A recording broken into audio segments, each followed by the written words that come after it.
Hallelujah, ആമേൻ. കർത്താവിൻ്റെ ശ്രേഷ്ഠനാമം വാഴ്ത്തപ്പെടുമാറാകട്ടെ.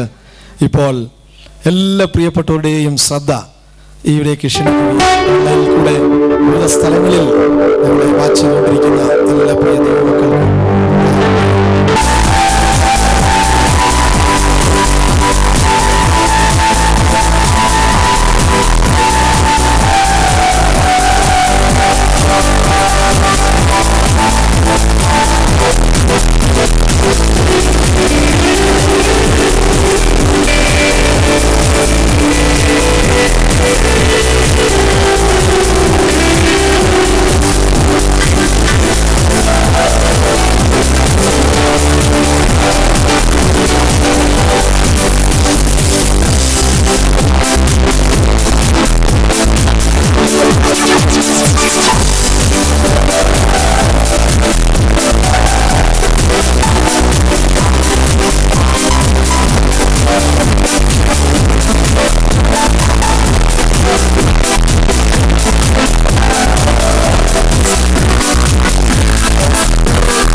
ആരാധിക്കുമ്പോൾ വലിയ സന്തോഷം ദൈവത്തിന്റെ ആത്മാവ്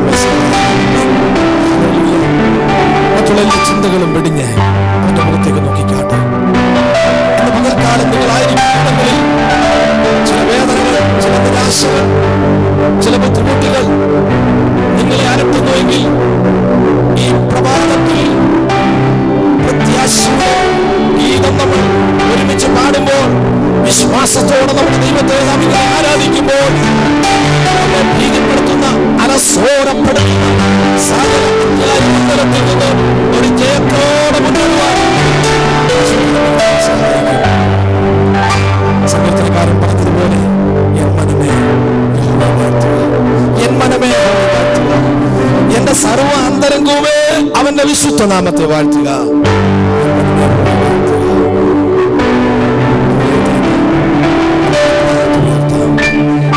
ഏകാഗ്രതയോടെ ഒരുമിച്ച് പറയാം, കർത്താവേ ഞാൻ നിന്നെ സ്നേഹിക്കുന്നു. കർത്താവേ ഈ ബുദ്ധിമുട്ടും പ്രതികൂലം പ്രയാസമുള്ള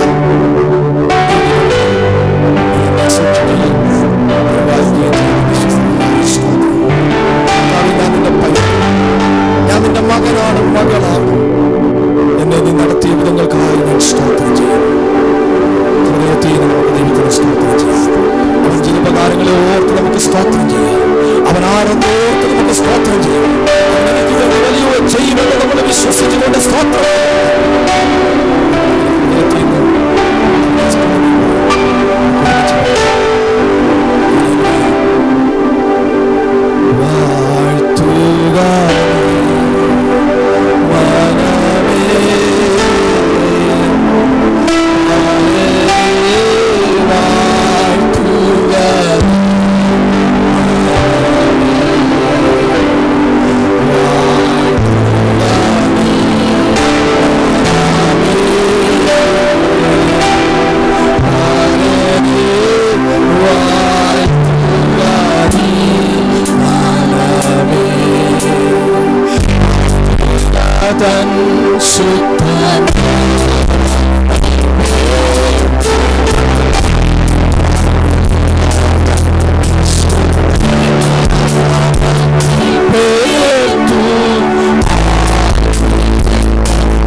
സകല ഉപകാരങ്ങൾക്ക് നന്ദി.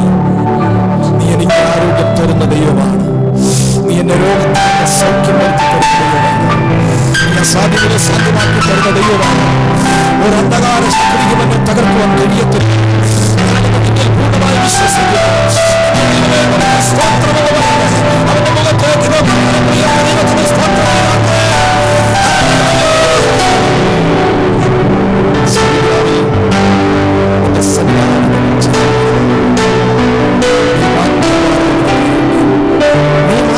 സ്തോത്രം. നീ മാത്രം സമൂഹമായി നിന്റെ സന്നിധിയിലേക്ക് നമ്മൾ സമർപ്പിക്കുന്നു.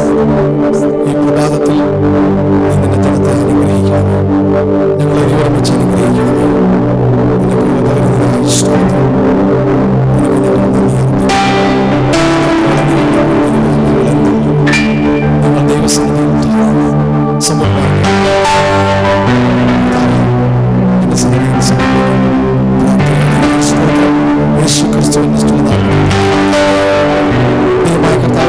അനുഗ്രഹിക്കട്ടെ. എല്ലാവരും പ്രാർത്ഥനയോടെ ദൈവസ്ഥലിരുന്നാട്ട് ഈ സമയത്ത് ലൗസി 32-ാം സങ്കീർത്തനം വായിക്കും. ദൈവം നമ്മെ അനുഗ്രഹിക്കട്ടെ.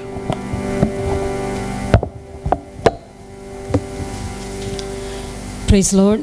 നമുക്കൊരുമിച്ച് സങ്കീർത്തന ഭാഗം വായിക്കാമെന്നാണ്. 32-ാമത് സങ്കീർത്തനം, സാംസ് 32. ലംഘനം ക്ഷമിച്ചും പാപം മറിച്ചും കിട്ടിയവൻ ഭാഗ്യവാൻ. യഹോവ അകൃത്യം കണക്കിടാതെയും ആത്മാവിൽ കപടമില്ലാതെയും ഇരിക്കുന്ന മനുഷ്യൻ ഭാഗ്യവാൻ. ഞാൻ മിണ്ടാതിരുന്നപ്പോൾ നിത്യമായ ഞരക്കത്താൽ എൻ്റെ അസ്ഥികൾ ക്ഷയിച്ചുപോയി. രാവും പകലും നിൻ്റെ കൈ എൻ്റെ മേൽ ഭാരമായിരുന്നു. എൻ്റെ മജ്ജ വേനൽക്കാലത്തിലെ ഉഷ്ണത്താൽ എന്ന പോലെ വറ്റിപ്പോയി. ഞാൻ എൻ്റെ പാപം നിന്നോടറിയിച്ചു, എൻ്റെ അകൃത്യം മറച്ചതുമില്ല. എൻ്റെ ലംഘനങ്ങളെ യഹോവയോട് ഏറ്റുപറയും എന്ന് ഞാൻ പറഞ്ഞു. അപ്പോൾ നീ എൻ്റെ പാപത്തിൻ്റെ കുറ്റം ക്ഷമിച്ചു തന്നു. ഇത് നിമിത്തം ഓരോ ഭക്തനും കണ്ടെത്താവുന്ന കാലത്ത് നിന്നോട് പ്രാർത്ഥിക്കും. പെരുവെള്ളം കവിഞ്ഞു വരുമ്പോൾ അത് അവൻ്റെ അടുക്കലോളം എത്തുകയില്ല. നീ എനിക്ക് മറുപിടമാകുന്നു. നീ എന്നെ കഷ്ടത്തിൽ നിന്ന് സൂക്ഷിക്കും. രക്ഷയുടെ ഉല്ലാസഘോഷം കൊണ്ട് നീ എന്നെ ചുറ്റിക്കൊള്ളും. ഞാൻ നിന്നെ ഉപദേശിച്ച് നടക്കേണ്ടുന്ന വഴി നിനക്ക് കാണിച്ചു തരും.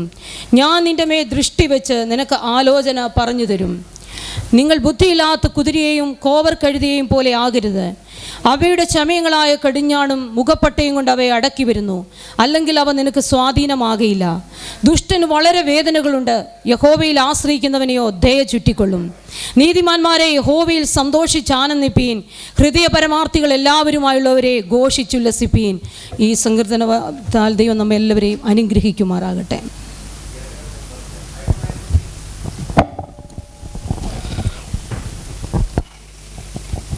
ഹല്ലേലൂയ.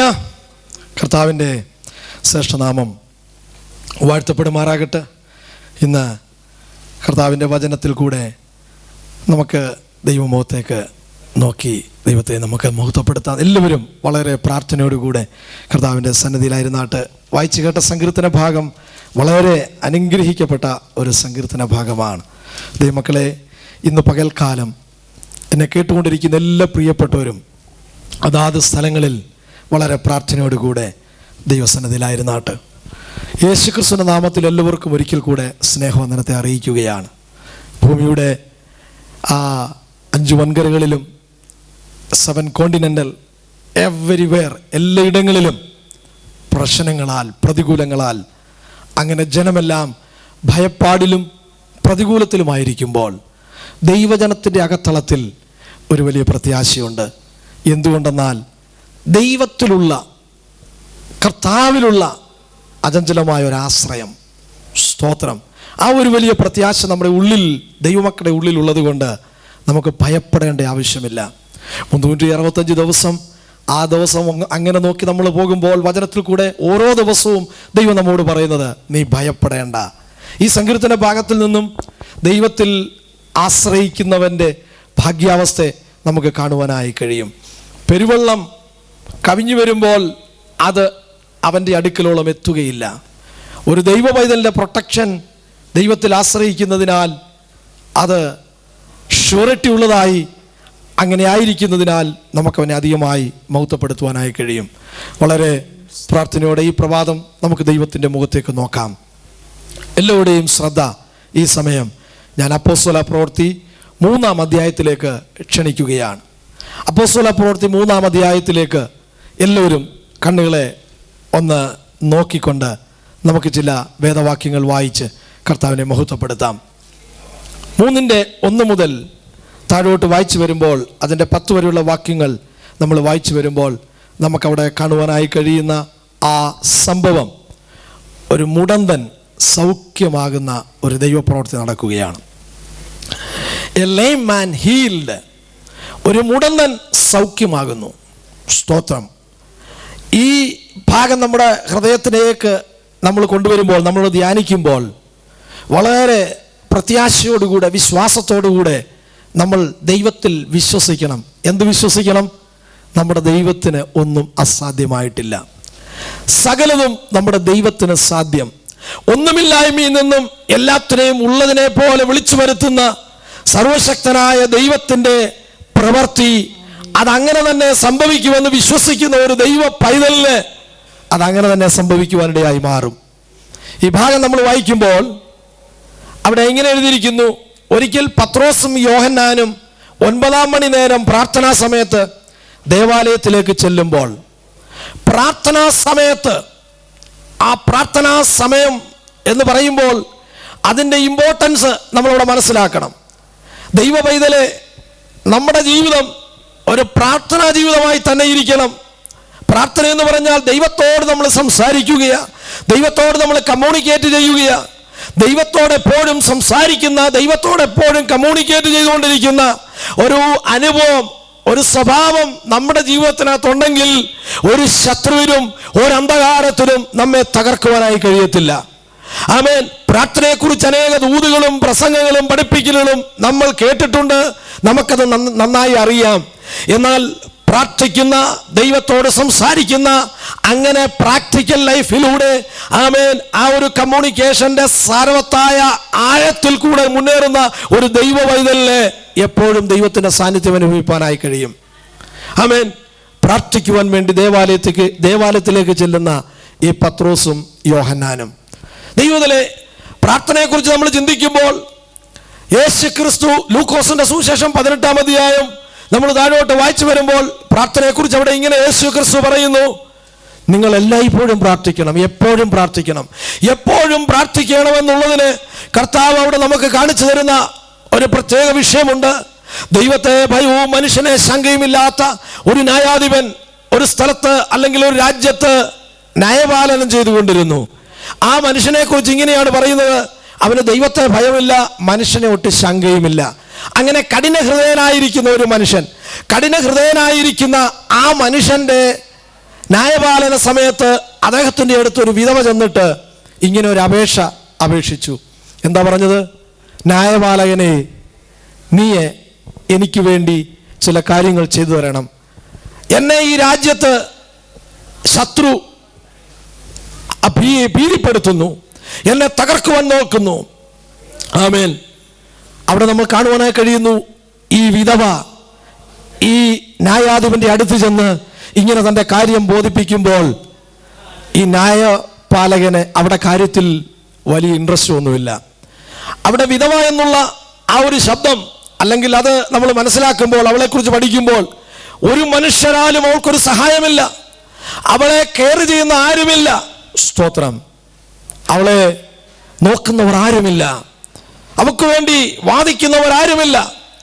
അങ്ങനെയുള്ള ഒരു പ്രത്യേക സാഹചര്യത്തിലായിരിക്കുന്ന ആ വിധവ തൻ്റെ രാജ്യത്ത് തൻ്റെ അവകാശമായി താൻ ചെന്ന് ഈ ന്യായാധിപനോട് സംസാരിക്കുമ്പോൾ ആ ന്യായാധിപൻ അവിടെ കാര്യത്തിൽ ഒന്നും ഇടപെടുന്നില്ല. എന്നാൽ ഒരു പ്രാവശ്യം ചെന്ന് അപേക്ഷ കൊടുത്തു, അതുകൊണ്ട് കാര്യം സാധിച്ചില്ല എന്ന് വിചാരിച്ച് അവൾ വിട്ടുകളഞ്ഞില്ല.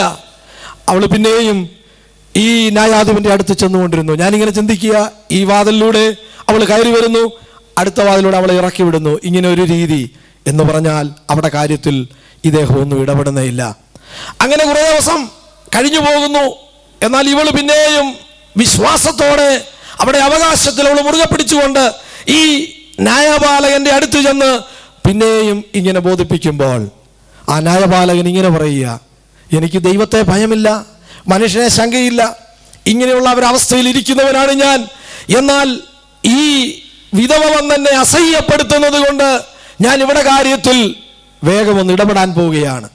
കർത്താവ് പറയുകയാണ്, അനീതിയുള്ള ഈ ന്യായാധിപൻ, അനീതിയുള്ള ഈ മനുഷ്യൻ, അവന്റെ ആ അവസ്ഥയെ, കഠിന ഹൃദയത്തെ ഈ വിധവയ്ക്ക് ഇങ്ങനെ അലിക്കുവാൻ കഴിഞ്ഞെങ്കിൽ, അതിന്റെ താഴോട്ട് നമ്മൾ വായിക്കുമ്പോൾ അവിടെ ഇങ്ങനെ എഴുതിയിരിക്കുന്നു, ദൈവമോ തന്നോട് നിലവിളിക്കുന്ന തൻ്റെ വൃതന്മാരുടെ കാര്യത്തിൽ അല്പം ദീർഘക്ഷമയുള്ളവനായാലും അവൻ വേഗത്തിൽ പ്രതിക്രിയ നടത്തി തൻ്റെ ജനത്തെ രക്ഷിക്കും. ദൈവമൈതലേ, ഈ വിധവയ്ക്ക് ഈ കഠിന ഹൃദയനായിരിക്കുന്ന ന്യായാധിപന്റെ ഹൃദയത്തെ ഇങ്ങനെ അലിയിക്കുവാൻ കഴിഞ്ഞെങ്കിൽ, ഒരു ദൈവ പൈതൽ ദൈവസന്നദ്ധിയിൽ ദൈവത്തോട് പ്രാർത്ഥിക്കുമ്പോൾ, ദൈവത്തോട് അപേക്ഷിക്കുമ്പോൾ, ദൈവത്തോട് സംസാരിക്കുമ്പോൾ, നമ്മുടെ ന്യായാധിപൻ നീതിമാനായ ന്യായാധിപനാണ്. അനീതിയുടെ തലത്തിലൂടെ പോകുന്ന ഒരു ന്യായാധിപനല്ല നമ്മുടെ ന്യായാധിപൻ. നീതിമാനായ ന്യായാധിപൻ നമുക്ക് വേണ്ടി വേഗത്തിൽ പ്രതിക്രിയ നടത്തും. അവിടെ എഴുതി വച്ചിരിക്കുന്നു, ദൈവമോ രാപകൽ തന്നോട് നിലവിളിക്കുന്ന തൻ്റെ വൃതന്മാരുടെ കാര്യത്തിൽ വേഗത്തിൽ പ്രതിക്രിയ നടത്തും എന്ന് പറഞ്ഞാൽ, തക്ക സമയത്ത് തൻ്റെ പൈതലിന് വേണ്ടി, തൻ്റെ ജനത്തിനു വേണ്ടി പ്രവർത്തിക്കുന്ന ഒരു ദൈവത്തെ നമ്മൾ കാണുകയാണ്.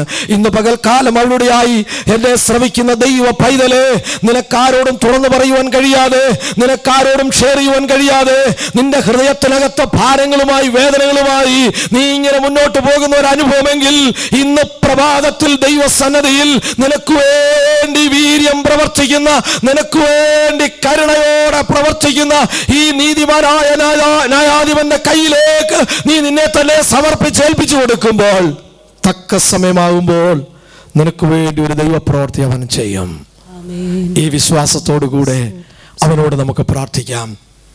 ഇവിടെ നമ്മൾ താഴോട്ട് വായിച്ചു വരുമ്പോൾ നമ്മൾ കാണുന്നത്, അവർ ഒരുമിച്ച് പ്രാർത്ഥനാ സമയത്ത് ദേവാലയത്തിലേക്ക് ചെല്ലുമ്പോൾ സുന്ദരം എന്ന ദേവാലയ ഗോപുരത്തിങ്കൽ ദിനംപ്രതി വന്നിരിക്കുന്ന ആ ഒരു മുടന്തനെ കാണുകയാണ്. നമുക്കറിയാം, അവനൊരു ഭിക്ഷക്കാരനാണ്.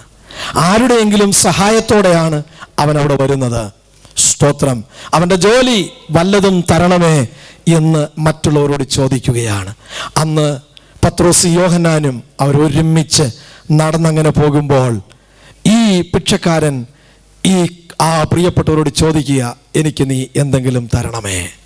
നമുക്കവിടെ കാണുവാനായി കഴിയുന്നു, ഭിക്ഷ ചോദിക്കുമ്പോൾ പത്രോസും യോഹന്നാനും ഒരുമിച്ച് അവനെ ഒന്ന് ഉറ്റുനോക്കി.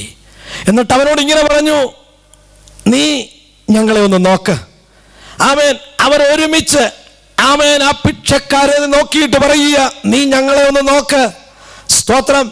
നീ ഞങ്ങളെ ഒന്ന് നോക്ക് എന്ന് പറയുമ്പോൾ ഞാൻ വിശ്വസിക്കുന്നു, അങ്ങനെ സൂക്ഷ്മതയോടെ അവനെ നോക്കി, സൂക്ഷ്മതയോടെ അവനെ ഒന്ന് വീക്ഷിച്ച് അവനുമായി ഒരു സംഭാഷണത്തിൽ ഏർപ്പെട്ടപ്പോൾ അവനോട് എന്താണ് പറഞ്ഞത്? സ്തോത്രം. താഴോട്ട് വായിക്കുമ്പോൾ നമുക്ക് കാണുവാനായി കഴിയുന്നു, ആ മുടന്തനായിരിക്കുന്ന മനുഷ്യൻ വല്ലതും കിട്ടുമെന്ന് കരുതി വളരെ ആഗ്രഹത്തോടെ അവരുടെ മുഖത്തേക്ക് നോക്കുമ്പോൾ സകല കാര്യങ്ങളും എന്താണ് എന്നുള്ളത് പത്രോസ് യോഹന്നാനും ഒരുമിച്ച് അവനോട് പറഞ്ഞു. എന്താ പറഞ്ഞത്? എൻ്റെ യേശു ക്രിസ്തുവിനെ കുറിച്ചുള്ള സുവിശേഷം, യേശു ക്രിസ്തുവിനെ കുറിച്ച് അവനോട് പറഞ്ഞു.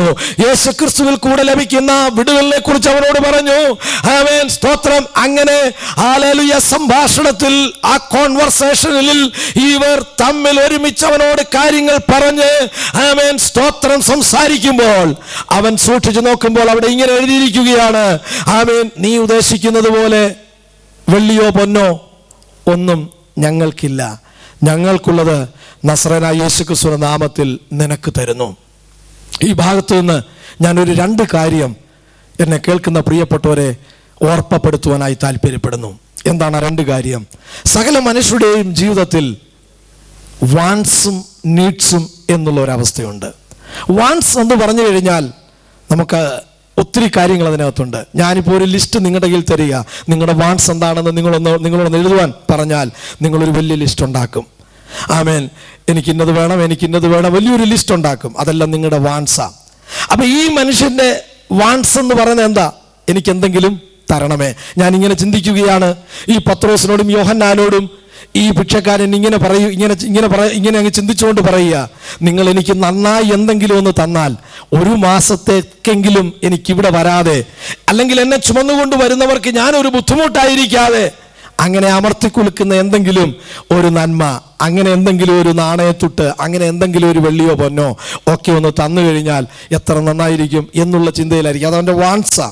വല്ലതും തരണമേ, വാൻസിൽ അവൻ അങ്ങനെ ചിന്തിക്കുക. അവൻ്റെ വാൻസ്, അവൻ്റെ ആ ആവശ്യങ്ങൾ അങ്ങനെ ആയിരിക്കുമ്പോൾ തന്നെ ഇവിടെ നമുക്ക് മനസ്സിലാക്കുവാൻ കഴിയുന്ന ഒരു കാര്യം, ദൈവം അവൻ്റെ വാൻസിനെ അല്ല അവിടെ മീറ്റ് ചെയ്യാൻ പോകുന്നത്. പിന്നെ എന്തിനെയാണ്? ദൈവം അവൻ്റെ നീഡ്സിനെ അവിടെ മീറ്റ് ചെയ്യാൻ പോവുക. എന്താണ് അവൻ്റെ നീഡ്സ്? നമ്മളിവിടെ കാണുന്നു, അമ്മയുടെ ഉദരം മുതൽ ഇവൻ നടന്നിട്ടില്ല. ഇവൻ ഏകദേശം 40-42 വയസ്സ് പ്രായമുള്ളവനാണ്. ഇവന്റെ ജീവിതത്തിൽ ഒരിക്കലും ഇവൻ നടന്നിട്ടില്ല. ഇവനൊരു ക്രിപ്പിൾഡ് മാനാണ്. മറ്റുള്ളവരുടെ ഒരു സഹായമില്ലാതെ ഇവന് മുന്നോട്ട് നടക്കുവാനായി കഴിയത്തില്ല. അങ്ങനെ ഈ മുടന്തനായിരിക്കുന്ന മനുഷ്യനെ അവൻ എന്തെങ്കിലും അവന് കൊടുത്ത് അവനെ സന്തോഷിപ്പിച്ച് വിടുന്ന ഒരു അനുഭവമല്ല അവിടെ. പിന്നെയോ അവന്റെ അടിസ്ഥാനപരമായ ആവശ്യം എന്താണ്? അവന്റെ അടിസ്ഥാനപരമായ നീഡ്സ് എന്താണ്? അവന്റെ മുടന്തിനെ മാറ്റുക എന്നുള്ളതാണ്. അവന്റെ മുടന്ത് അമ്മയുടെ ഉദരം മുതലുള്ളതാണ്. ക്രിപ്പിൾഡ് മാൻ എന്ന് പറഞ്ഞാൽ അവനൊരു വികലാംഗനാണ്. അവന് നേരെ ചൊവ്വേ നടക്കുവാൻ കഴിയത്തില്ല. അവന് സ്തോത്രമെല്ലാവരുടെ മുമ്പിൽ അങ്ങനെ ഒരു ഭിക്ഷക്കാരനായി, ഒരു വികലാംഗനായി ഇങ്ങനെ ജീവിതം തള്ളി നീക്കുന്ന ഒരു അനുഭവത്തിൽ കൂടെ പോവുക. എന്നാൽ യേശു ക്രിസ്തുവിനെ കുറിച്ച് അവനോട് സംസാരിച്ച് കാര്യങ്ങളെല്ലാം ഉറപ്പിച്ച് സംസാരിച്ചു കഴിഞ്ഞപ്പോൾ നമ്മളവിടെ കാണുന്നു, ആമേൻ, അവൻ്റെ ഉള്ളിൽ ആ വിശ്വാസം വ്യാപരിച്ചിട്ടുണ്ട്. ആമേൻ, അതുവരെയും നടക്കാത്ത ഈ മുടന്തനായിരിക്കുന്ന ഈ മുടന്തൻ, ആമേൻ, അവിടെ അന്ന് ചാടി എഴുന്നേൽക്കുകയാണ്. പത്രോസ് യോഹന്നാനും ഒരുമിച്ച് നിന്ന് പറയുക, ആമേൻ, വെള്ളിയും പൊന്നും ഒന്നും ഞങ്ങളുടെ കയ്യിലില്ല, ഞങ്ങളുടെ കയ്യിലുള്ള നസ്രയനായ യേശു ക്രിസ്തുവിന്റെ നാമത്തിൽ നിനക്ക് തരുന്നു. ആമേൻ. അങ്ങനെ അവർ ഒരുമിച്ച് യേശു ക്രിസ്തുവിന്റെ നാമത്തിൽ പ്രാർത്ഥിച്ചപ്പോൾ അമ്മയുടെ ഉദരം മുതൽ ഇതുവരെയും നടക്കാത്ത ആ മുടന്തന്റെ കൈയും ഹല്ലേലൂയ കാലും ശരീരവും എല്ലാം ഉറപ്പോടെ ആയിരുന്നിട്ട് അവൻ ഉച്ചാടി എഴുന്നേറ്റ് കുതിച്ച് തുള്ളിച്ചാടി എന്ന് കാണുന്നു. സ്തോത്രം. അവനെ വലം കൈക്ക് പിടിച്ചെഴുന്നേൽപ്പിച്ചു. ക്ഷണത്തിൽ അവൻ്റെ കാലും നരിയാണിയും ഉറച്ചു. അവൻ കുതിച്ചെഴുന്നേറ്റ് നടന്നു. ഇന്ന് പകൽക്കാലം എന്നെ കേൾക്കുന്ന ദൈവ പൈതലേ, അസാധ്യമായി നിന്നതായ ഈ വിഷയം യേശു ക്രിസ്തുവിൻ്റെ നാമത്തിൽ അവിടെ അത്ഭുതങ്ങൾ നടക്കുന്നു. സ്തോത്രം.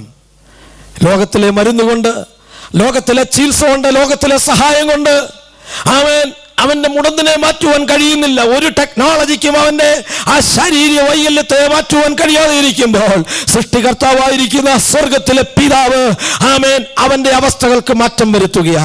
അന്ന് അമർത്തി കുലുക്കി ഒരു പ്രത്യേക ആരെങ്കിലും കൊടുത്തല്ല അവനെ വിടുന്നത്. പിന്നെയോ അവന്റെ അടിസ്ഥാനപരമായ നീഡ്സിനെ ഹല്ലേലൂയ ദൈവം അതിന്മേൽ പ്രവർത്തിക്കുകയാണ്.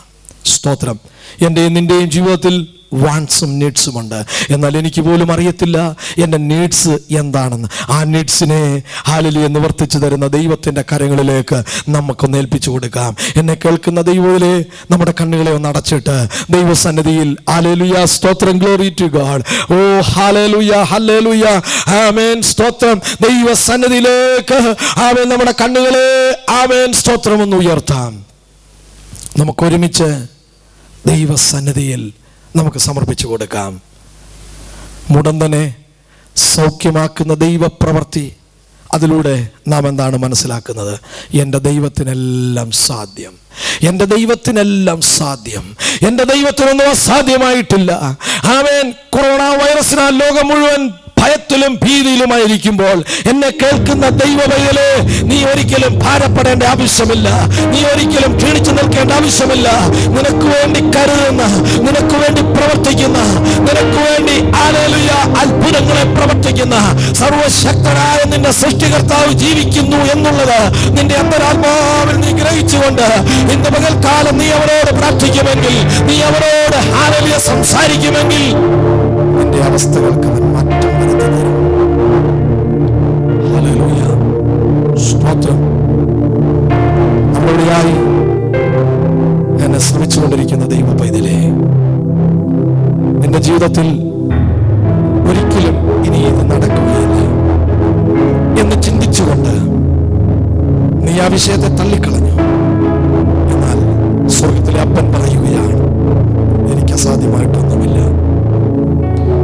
വായിച്ചു കേട്ടതും നമ്മൾ ഈ സംസാരിക്കുന്നതും ഒരു കഥ പോലെ ഒരു സംഭവം. കഥ പോലെ എന്ന് പറഞ്ഞാൽ ഒരു മിത്തോളജിയുടെ അനുഭവമല്ല, ഒരു മിഥ്യാധാരണയായ കാര്യമല്ല.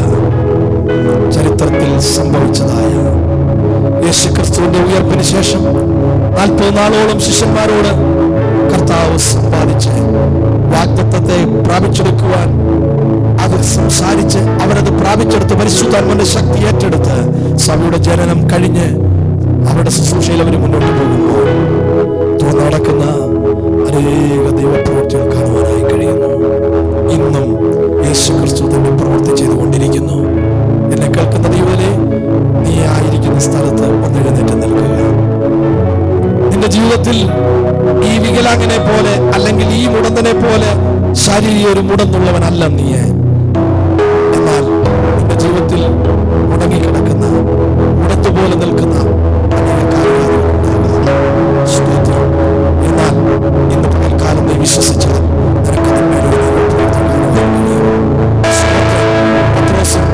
യോഹന്നാനും ഒരുമിച്ച് പ്രാർത്ഥനാ സമയത്ത് നമ്മുടെ കർത്താവിനോട് നമ്മൾ ഒരുമിച്ച് പ്രാർത്ഥിക്കുവാൻ പോവുകയാണ്. അവൻ അനീതിയുള്ള ന്യായാധിപനല്ല. നമ്മുടെ പ്രാർത്ഥന കേട്ട് നീതിയോടെ പ്രവർത്തിക്കുന്ന നീതിമാനായ ന്യായാധിപനാണ്. ആ ന്യായാധിപൻ നിന്റെ ജീവിതത്തിൽ മുടന്തായി നിൽക്കുന്ന, നിന്റെ ജീവിതത്തിൽ നിനക്ക് നേരെ നടക്കുവാനായി കഴിയാത്ത, സന്തോഷം തരാത്ത നിന്റെ ജീവിതത്തിന്റെ അവസ്ഥകളിൽ ഈ പ്രഭാതത്തിൽ അത്ഭുതം പ്രവർത്തിക്കുവാൻ അവൻ വിശ്വസ്തനാണെന്ന് നീ വിശ്വസിച്ചുകൊണ്ട് യേശുക്രിസ്തുവിന്റെ നാമത്തിൽ പ്രാർത്ഥിക്കുമ്പോൾ നിന്റെ ശാരീരികത്തിൽ മാത്രമല്ല, നിന്റെ മാനസിക മണ്ഡലത്തിലും നിന്റെ ശാരീരിക മണ്ഡലത്തിലും നിന്റെ ആത്മീയ മണ്ഡലത്തിലും ദൈവീയ വിടുതലുകൾ വ്യാപരിക്കുകയാണ്.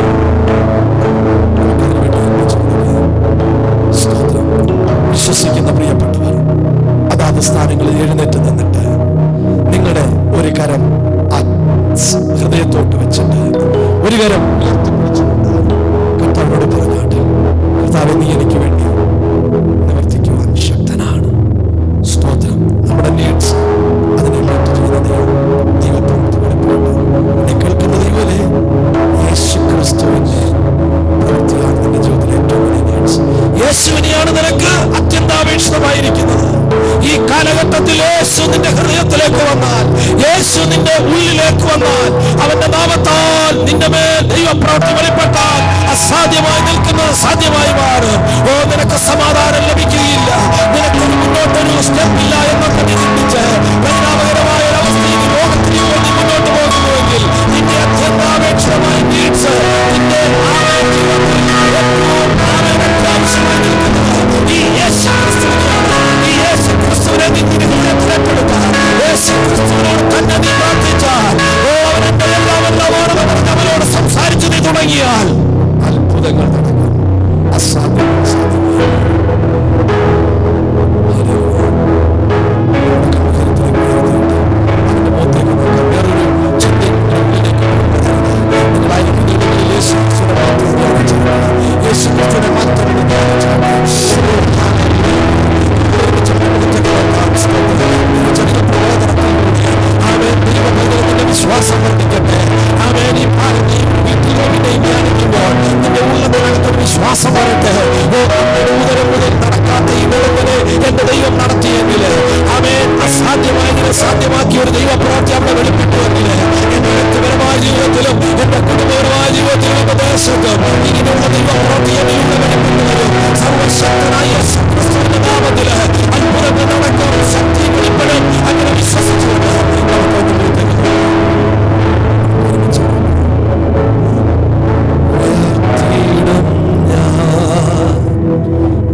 വിഷയം എന്ത് തന്നെയായിരുന്നാലും ദൈവസന്നിധിയിലേക്ക് ഏൽപ്പിച്ചു കൊടുത്താട്ട് യേശുക്രിസ്തു നാമത്തിൽ നമ്മിൽ വിടുതൽ സംഭവിക്കുക.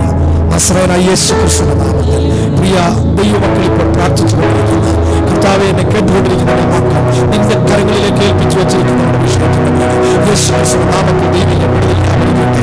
അവരുടെ ശരീരത്തിന്റെ രോഗ സൗഖ്യം ഉണ്ടാകട്ടെ. മനസ്സിലെ നിരാശ ഇപ്പോൾ വിട്ടുമാറുന്ന കുഞ്ഞുങ്ങളെ നിന്റെ കരങ്ങളിലേക്ക് ദൈവ പൈതലിനെ നീ തൊടുമാറാകണമേ. ആ യൗവനക്കാരനെ നീ തൊടുമാറാകണമേ. മാതാപിതാക്കളെ അനുസരിക്കാതെ ആ ഒരു മാതാവിന്റെ ദുഃഖം യേശുക്രിസ്തുവിന്റെ നാമത്തിൽ ഇപ്പോൾ മാറിപ്പോകട്ടെ. ഇപ്പോൾ തന്നെ ദൈവപ്രവൃത്തി വെളിപ്പെട്ട് വരട്ടെ. കർത്താവേ, നിന്റെ കരങ്ങളിൽ ഏൽപ്പിച്ച് പ്രാർത്ഥിക്കുന്നു. നിന്റെ ജനത്തെ ഞങ്ങൾ അനുഗ്രഹിച്ച് പ്രാർത്ഥിക്കുകയാണ്. സ്വർഗ പ്രാർത്ഥനകളുടെ സ്തോത്രം യേശുക്രിസ്തുവിന്റെ നിസ്തുല നാമത്തിൽ തന്നെ പിതാവേ. ഈ വചനങ്ങളാൽ ദൈവം നമ്മെ അനുഗ്രഹിക്കട്ടെ. എല്ലാ ദൈവമക്കൾക്കും ഒരിക്കൽ കൂടെ നന്ദി അർപ്പിക്കുന്നു. ഈ മിനിസ്ട്രി ഓർത്ത് നിങ്ങൾ പ്രാർത്ഥിക്കുക. മറ്റു സർവീസുകളെല്ലാം ഓർത്ത് പ്രാർത്ഥിക്കുക. വരുന്ന ആഴ്ചയിൽ ഇനി നമുക്ക് കാണാം. ദൈവം നമ്മെ സഹായിക്കട്ടെ. അതാതിടങ്ങളിൽ ദൈവമക്കൾ ദൈവസന്നിധിയിൽ പ്രാർത്ഥിച്ചുകൊണ്ട് ഈ ആഴ്ചകളിൽ മുന്നേറുവാൻ പരിശുദ്ധൻ നമ്മെ സഹായിക്കട്ടെ. നമുക്ക് ഏൽപ്പിച്ചു കൊടുക്കാം. യേശുക്രിസ്തുവിന്റെ കൃപ, പിതാവായ ദൈവത്തിന്റെ സ്നേഹം, ആശ്വസിപ്പിച്ചു നടത്തുന്ന പരിശുദ്ധാത്മാവിന്റെ കൂട്ടായ്മയും സഹവാസവും പ്രാർത്ഥിച്ച എല്ലാ വിഷയങ്ങളോടും എല്ലാ ദൈവമക്കളോടും ഭൂമിയിലുള്ള എല്ലാ വിശുദ്ധന്മാരോടും മുതൽ എന്നേക്കും ഉണ്ടായിരിക്കുമാറാകട്ടെ. അർക്കപ്പെട്ട കുഞ്ഞാടിന് മഹത്വം. ഹല്ലേലൂയ, ഹല്ലേലൂയ, ഹല്ലേലൂയ. ആമേൻ. കർത്താവായ യേശുവേ, God bless you.